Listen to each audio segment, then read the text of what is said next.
Welcome back sa ating mga balitang basketball. Heto ang magiging starting five ng Los Angeles Lakers kasama yung kanilang bagong kinuhang si Dorian Finney-Smith galing Brooklyn Nets. Yung kanilang magiging starting five dito ay sina Reeves, Christie, LeBron, Finney-Smith, and Anthony Davis. Lumakas tong kanilang starting five mga idol. Nadagdagan sila ng isang magaling na defender at isang shooter kay Dorian Finney-Smith. Noong itranade ng Dallas Mavericks si Finney-Smith papuntang Brooklyn Nets, nahirapan yung kanilang kupunan mag-adjust defensively. Bumuti lamang ho yun nung kanilang nakuha sina PJ Washington and Daniel Gafford.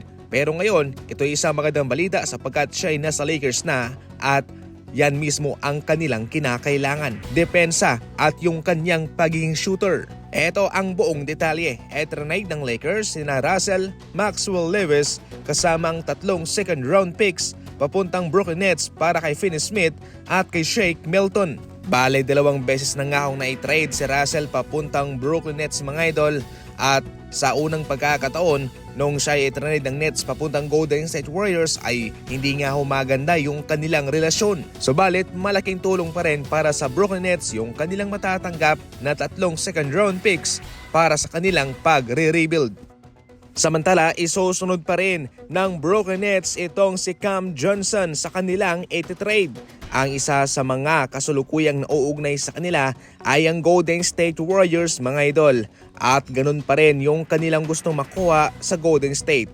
Ito ho'y mangangailangan ng multiple first round pick at kung sinong manlalaro ang kanilang isasama sa package para kay Cam Johnson. Noong nag-trade ang Golden State para kay Dennis Schroeder, nag-inquire sila para kay Cam Johnson. Subalit sa mga panahong iyon, gusto ng Brooklyn Nets na makuha si Kuminga bilang kapalit niya, kaya umatras muna. Sa ngayon, maganda naman ang nilalaro nitong si Kuminga. Back-to-back 30 plus points galing sa bangko para sa Golden State Warriors. Para sa inyong mga idol, sa tingin ninyo, payag ba ang Golden State multiple first round picks para kay Cam Johnson plus Kuminga? I-comment lang.